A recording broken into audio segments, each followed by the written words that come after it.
E agora mais um episódio do podcast SustentaCast, o podcast capixaba aqui na COP30 em Belém. Aqui ao meu lado, meu parceiro Flávio, quase crismado. Né? Estamos aqui com o nosso convidado, um ilustre professor, especialista em ESG, Daniel Lírio. Daniel, quais são as suas primeiras impressões aqui em Belém? Acabei de saber que você chegou hoje meio-dia.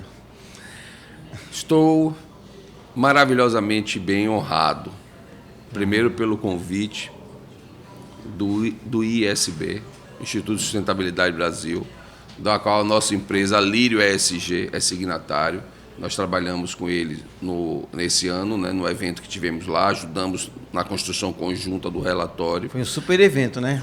Foi um super evento, e aí já é um segundo passo. Então, quando eu pisei em Belém, me senti honrado. Segundo, a cidade muito bonita, parece um pouco a Bahia, lógico que não tem mar, sim, tem muito rio, e o sol e o calor também, né? E é uma cidade bem com energia.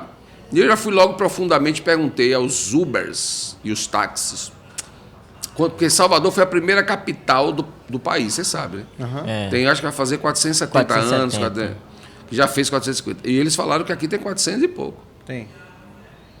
É uma cidade já antiga. Bem antiga, bem antiga. Então eu estou bem feliz de estar aqui. Legal. Legal, e assim... De baiano para baiano. Também sou baiano, né? Apesar de morar no Espírito Santo. Então, professor, a gente está aí nesse contexto, né? Esse ano, a COP30 sendo realizada aqui no Brasil e aqui em Belém, né? E o tema em pauta são as questões climáticas, né? A questão de mitigação, a questão de adaptação, que termina aqui colocando as empresas, as instituições nesse debate, né, voltado para a sustentabilidade. E o senhor é especialista em ESG, não é isso? Que é uma política, né, voltada ali para as organizações nesse contexto ambiental e de sustentabilidade. Nesse contexto, eu queria que o senhor explicasse para a nossa audiência o que é ESG, né, e a importância desse debate do ponto de vista organizacional. Bom, primeiro vamos lá. Existe uma diferença entre ESG e sustentabilidade. Uhum. A sustentabilidade foi criada mais ou menos ali na década de 80, principalmente com o relatório Brundtland da ONU, que é a Organização das Nações Unidas. Teve a Rio Eco 92, depois teve a 2010 e agora nós estamos com a COP, que é Conference of the Parties, né? Conferência das Partes. A sustentabilidade, ela se preocupa com o planeta, com as pessoas e o que essa geração vai fazer para as próximas. Principalmente, resumidamente. Tá claro? Certo. O ESG foi criado em 2004 por Kofi Annan, no Fórum do Banco Econômico Mundial, que ele lançou o movimento Who Cares We para 50 CEOs, Chief Executive Officers, presidentes de empresas, né, lançando esse lema. Né? E o ESG, ele é um acrônimo, a Environment, Social and Governance, ambiental, social e governança. Ele é uma ferramenta, é uma gestão para criar uma cultura empresarial para que, principalmente, bancos, financiadoras, agências de crédito, invistam nas empresas, com a gestão de risco. E o ESG, uma média, no caso assim, a Lírio ESG, do qual nós somos CEO, eu chego numa empresa X, vamos supor que eu cheguei hoje na Tramontina. Aí eu vou fazer um diagnóstico ESG da empresa em torno de 3 a 4 meses. Certo. A partir desse diagnóstico, eu vou criar a matriz de materialidade ESG, com a entrevista com os stakeholders, as partes interessadas internas e externas, analisando a cadeia de valor, a cadeia de suprimento e os impactos positivos e negativos.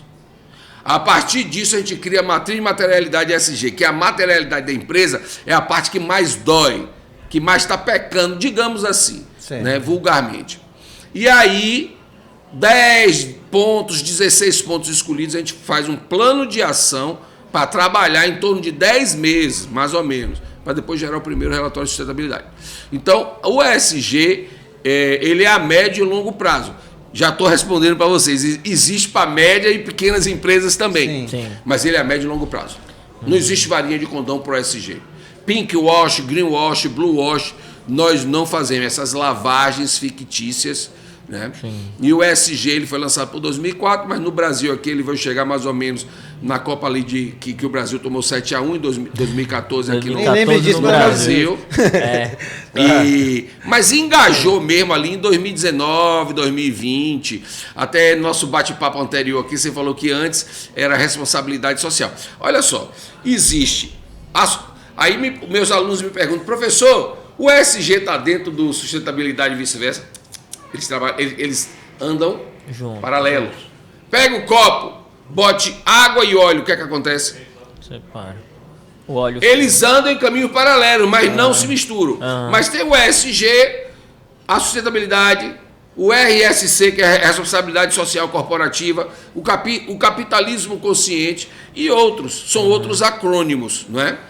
Como parte de um todo. Tem o EHS e o QSMSRS, qualidade, saúde, meio ambiente e segurança, né? Que está tudo conectado, mas cada nicho ali atrelado. Eu fico triste quando eu vejo hoje pessoas lerem um artigo de internet, 2 artigos de internet, e diz, eu sei ESG e vai palestrar. Nossa. Mas você palestrar ESG num evento de 20 minutos é uma coisa. Outra coisa é você fazer uma consultoria de 2 anos numa empresa que tem 1.000 funcionários, que tem 500 funcionários, que tem 100 funcionários. É um trabalho enorme. É um quebra-cabeça. Você junta as partes. Não existe receita de bolo para ESG. Bote água, açúcar, 30 minutos no forno.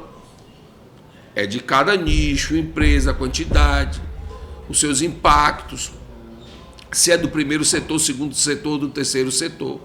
Aí eu tinha colegas que falavam para mim assim, mas é muito difícil. Eu falava, mas aí é que tá. Se fosse fácil, todo mundo faria. É um trabalho que você tem que dar alma para fazer. E só dentro desse contexto, implementar, no caso, não sei se esse é o termo, a ESG nas empresas hoje, ainda há muito desafio. Como é que está a cabeça dos gestores para esse sentido? Está mudando aos poucos, porque não é mais para as próximas gerações, é para a nossa. Porque era para ser o que estava longe, digamos, agora está nesse momento. Rio Grande do Sul, água no teto. Sabe o que é que o pessoal fez na Avenida Paulista? Pegou uns adesivos na época e botou assim lá em cima, dizendo a água estava batendo aqui. Uma alusão aonde estava batendo no Rio Grande do Sul. Né? Desmoronamentos. Agora um mini furacão, um ciclone, passou lá, destruiu tudo em Paraná, Curitiba, que eu gosto muito, já fiz alguns trabalhos lá. Você sabia que esses mini ciclones chegou como chuva na Bahia? Foram 4 dias de chuva. E uma empresa que eu estava fazendo a consultoria ESG chegou a arrancar pinheiros da terra, que a raiz grossa ficou para o lado de fora, e alguns pinheiros caídos. Caramba. E chegou como chuva. Então, respondendo a sua pergunta muito categoricamente, que eu não gosto de...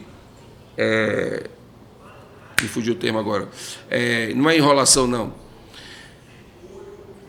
Alguns clientes me procuram. E eu atendo. Outros eu busco.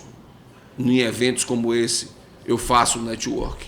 Mas ainda precisa melhorar muito a mentalidade, porque o ESG ele é uma cultura. Sim. Você pega na empresa um lixo só para pilha. Você reutiliza papel impresso.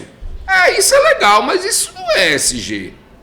Isso não tem nada a ver com ESG. ESG é você estabelecer uma cultura. Ele é uma ferramenta de otimização, de gestão de risco, principalmente na matriz de materialidade. A empresa que não conhece a matriz de materialidade, a materialidade dela tá... Vou dar um caso aqui para vocês. Kodak faleceu em 2012, morreu. Verdade. Quando surgiu o primeiro celular que tirava foto, ela não se preocupou. Não fez uma gestão de risco, ela não viu isso como uma ameaça e ficou lá o filme, cadê o filme? Queimou o filme. Então, o ESG, presta atenção que eu vou falar aqui para vocês não interpretarem errado. O ESG não tem nada com ambiental, porque o pessoal fala, o ESG é rio, o ESG é oceano. Isso é sustentabilidade. Cuidar dos povos originários. Sustentabilidade. O ESG... ele é um acrônimo, uma ferramenta para empresas, corporações, para bancos financiadores e gestoras de crédito investirem dinheiro, para eles terem excelência nesses 3 eixos. Aí cada empresa vai analisar aonde está pecando mais nos 3 eixos para fechar as torneiras, as goteiras. Depois do primeiro relatório de sustentabilidade, fazer uma segunda gestão de uma materialidade e assim sucessivamente melhorando. Aí vem inventário de gases de efeito estufa, entra o capitalismo consciente, a responsabilidade social corporativa já vai ser efeito da materialidade do ESG na empresa, de como a empresa vai se reportar lá no socialmente. Vai fazer um estudo de impacto da comunidade. Está danificando o rio, construir vamos supor que a empresa criou uma usina e um parque eólico, de energia renovável eólica, que é dos ventos. Botou lá 100 torres, 200 torres. Não fez um estudo, não fez uma gestão de risco. Aí uma torre toca fogo, cai, quando ela cai como brasa, é efeito dominó. A floresta toda sai pegando fogo, fauna e flora já foi, mas morreu crianças, idosos, de aldeias que estavam próximos. E eu não vou falar o nome por ética, não é porque eu não quero ser processado, mas eu não vou falar o nome por ética, inclusive esse caso foi abafado. E aí um consultor virou para o gerente ESG dessa empresa e o gerente falou, pô, eu não sabia que uma usina eólica, que uma torre eólica não tocaria fogo. Você está trabalhando com energia. Você não estuda o que você está trabalhando. Então isso é a gestão de risco. Isso é o ESG, afeto ambiental. Mas o ESG, ele... Porque às vezes as pessoas pegam uma frase, aí botam assim, né? Daniel Lírio, CEO da Lírio ESG, bota num site. Diz que ESG não é ambiental. O ambiental é sustentabilidade. O ESG, ele estuda a materialidade do impacto da corporação nos 3 eixos. Um dele é o ambiental, o outro social e governança, que é a governabilidade. Sem governabilidade não vai ter nada. Compliance, ética. Compliance vem de conformidade, canal de denúncias, né? O etarismo, hoje em dia se vê muito falar, os 50 a mais, eu não troco pessoas com 50 a mais, que tem uma experiência, que faz gestão comigo, dessa geração nova aí, Z, irresponsável, descompromissada. O etarismo, ele é anti-ESG. Professor, o senhor já deu uma elucubração aqui, deu, né? Eu, apesar de ser jornalista, como eu, por exemplo, tenho um portal aqui, eu recebo muito material com ESG e o viés é sempre do meio ambiente. A maioria é. Tá vendo aí? A maioria eu cantei a pedra para ele. Aí o que acontece? Se você recebe muito material de várias empresas, de vários setores, de mineradoras a parte de química, enfim, você acaba sendo seduzido a pensar dessa forma. Então, eu até te agradeço por esclarecer que não é Você isso. me agradecer, eu estou aqui para disponha. É o que eu falei para você. aula. Uma coisa é você falar e escrever uma matéria de 2 páginas. Eu quero ver você fazer uma consultoria de 2 anos para uma mineradora, criar a matriz de materialidade dela, entrevistar todos os stakeholders internos e externos, que são mais de 1000, vamos supor.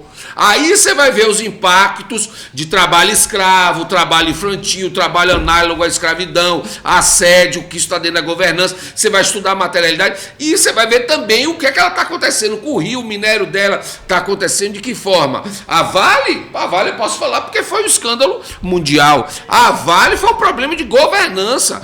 Os CEOs, os Chief Executive Officers, os CFOs, eles trocaram e-mails sabendo que as presilhas não iam aguentar das retenções das barreiras e não pararam por causa de grana. E aí estourou. E eles sabiam, agora você vai no aeroporto e vê lá, Vale, de 68 represas, agora só temos 22. Já tiramos mais da metade. Desculpe o termo, mas depois daqui a merda toda aconteceu. Então o ESG é gestão de risco. Porque se eu estou lá e vejo isso e vou fazer uma análise, por isso que é um trabalho minucioso. Não tem ESG sem dados, não tem ESG sem transparência. A primeira coisa que eu vou detectar é isso. Aí ele vai dizer, não, abafa, eu saio, eu cancelo o contrato. Sabe por quê? Porque quando acontecer isso, vai dizer qual é a empresa que estava fazendo a consultoria de gestão de risco aqui. Exatamente. Vai procurar uma carapuça aí para botar, né? Agora vamos lá para a COP. Dizem que essa COP é a COP da implementação, até porque não tem mais o que fazer, né? Porque os desastres estão todos aí. Então, ou faz agora, ou não tem mais tempo para... Né? Não tem mais tempo para barrigar, para levar para frente. O que você acha disso? O que você está notando disso? Bom, como eu falei para vocês, para mim está sendo uma honra eu estar palestrando na minha primeira COP. Espero que seja a de muitas. Muito trabalho, se Deus permitir. Que Ele é o Deus Pai Criador. Eu participo de um movimento que eu já fiz 2 anos palestra. O primeiro ano foi em Salvador, o segundo ano foi em Recife, que eu estava te falando. Sim. Que é o FINEC, Fórum Nordeste de Economia Circular. O slogan, sabe qual é? Se não agora, quando? Não dá mais tempo. Por isso que eu falo, precisamos de consultores e gestores ESG capacitados, porque as empresas vão precisar mais e mais, não é? E as empresas de capital aberto, na B3, que é na Bolsa de Valores, a partir de 2026 elas vão ser obrigadas a gerar relatório de sustentabilidade. E eu já te disse aqui qual é o caminho para chegar num relatório. Caminho verdadeiro, né? Um caminho verdadeiro, porque se uma empresa me contratar hoje e me der 500 mil para eu fazer um relatório de sustentabilidade dela de novembro para dezembro e ela não tem nada de ESG, eu vou negar meio milhão, porque eu vou me queimar e eu vou ser preso, porque vai ser auditado. É verdade. Você está entendendo? Então precisamos de gestores capacitados. Como, Daniel? Estudando. Estude. Quando eu fui fazer minha pós-graduação, que foi perto ali da pandemia, eu estava meio quebrado de grana, eu tive que me matricular e eu não sabia como é que eu ia pagar as outras palestras. Eu sou mestrando em ESG. Eu não sabia como eu ia pagar as outras palestras, não, as outras mensalidades. Né? Então, tem que investir em estudo e capacitação para termos os trabalhos reais. Entendeu, Gilson, né? Gilvan. Temos que trabalhos reais. Quando a empresa faz o IPO, que ela abre o capital na bolsa, o que é que acontece? Aí, recentemente, foi a Gol e a Oi. Fecharam o capital da Bolsa, por quê? Quebrou. A Americanas, o lucro dela, acho que no último mês, foi de 365 milhões. Estou falando lucro líquido. Os 4 CEOs sabiam que a empresa estava quebrada. E eles só milhões na conta. Me processe se vocês quiserem falar o que eu estou falando. Isso está exposto no Brasil. E eles milhões no bolso, não pagavam as empresas de chocolates e outras. E aí a empresa dá concordata e pede. Tudo agora é pedir recuperação judicial. Você vai na Americana, você compra 2 chocolates. Quando você faz um Pix, aparece lá, Lojas Americanas em recuperação judicial. Nossa. E, professor, o senhor está falando aí que precisa, a gente já vai finalizar, a gente precisa ter profissionais qualificados cada vez mais. Mas, assim, há um campo de formação, como é que está isso? Porque poucos. Só vou engatar aqui um pouco na pergunta do Flávio. Eu mesmo já me interessei em fazer MBA e tal. E eu vejo que tem tanto MBA, professor, que eu fico, como é que eu comparo, como eu acredito, qual desses eu devo fazer? Primeiro que online. Né? Online não é a mesma coisa que presencial. Mas o cara não pode estudar presencial, faça online. Agora procure o melhor. Primeiro ponto é esse. Segundo ponto, velho, estude mais do que o curso está pedindo. Se dedique. Desde a minha primeira faculdade que eu fiz, Comunicação Social, Habilitação Hipermídia, que estuda todas as mídias, realidade aumentada, virtual. Eu trabalhei 15 anos em comunicação, trabalhei na Rede Bahia, TV SBT, muitas produtoras eu trabalhei em campanhas políticas também como publicitário.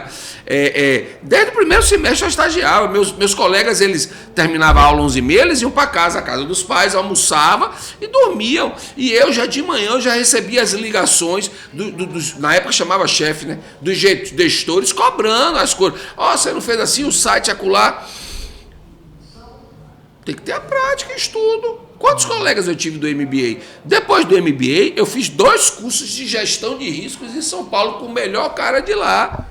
E agora o mestrado não para nunca. O doutorado eu não sei quando. Mas tem que ter prática. A prática ensina muito. Como, rapaz, Mark Zuckerberg o CEO da Meta, Sim. antigo Facebook, ele disse o seguinte, abre aspas, o maior risco que você pode correr hoje é não correr nenhum risco, porque é um mundo VUCA e um mundo VANI. O mundo VUCA é um mundo volátil, que é após a Guerra Fria, depois da Segunda Guerra Mundial, que Hitler foi vencido, quem invadiu a Alemanha foram os russos, porque os Estados Unidos e os aliados embarcaram ali na Normandia da França e ficaram combatendo outra parte. Após isso, a guerra não acabou. O suposto suicídio de Hitler, porque dizem que tem uma teoria que Hitler botou um sósia para morrer e veio escondido aí pelas Américas do Sul viver. Tem uma teoria aí disso. Os Estados Unidos teve que combater o Japão, porque o Japão era aliado da Alemanha. E os japoneses estavam em várias ilhas no Pacífico. E foram batalhas sangrentas. Então, quando o Hitler já estava morto, ainda estava acontecendo a guerra. Aí os Estados Unidos lançou 2 bombas atômicas e o Japão se rendeu. Né?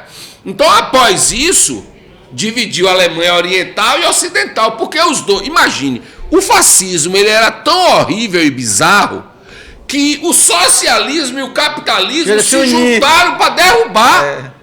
Só que quando caiu, cada um ficou com a metade. Aí depois caiu o muro de Berlim. Só que até isso existiu uma guerra fria sem explosão. Então o mundo VUCA veio isso. E o mundo BANI veio após a pandemia. Então, o maior risco que você pode correr hoje em dia é não correr nenhum. Isso é tudo muito volátil. Né? E eu não gosto do Zuckerberg, porque ele tem um péssimo caso de governança no Facebook. Ele pegava seus dados e vendia para a empresa, para as empresas abordar você com o relógio que você quer, o celular. Isso é crime. Até que uma funcionária declarou para o Senado. E ele disse que mudou a empresa de Facebook para Meta por causa do metaverso. O metaverso não pegou por causa dos óculos e tal, e principalmente por causa do preço do dólar, mas enfim. Mas ele não pegou, ele não mudou por causa disso. Ele mudou por causa desse escândalo. E para finalizar, olha a diferença da gestão de risco da Meta para Kodak. Por que Zuckerberg comprou o Instagram, o WhatsApp, tudo aí? Porque concorrente ia derrubar ele.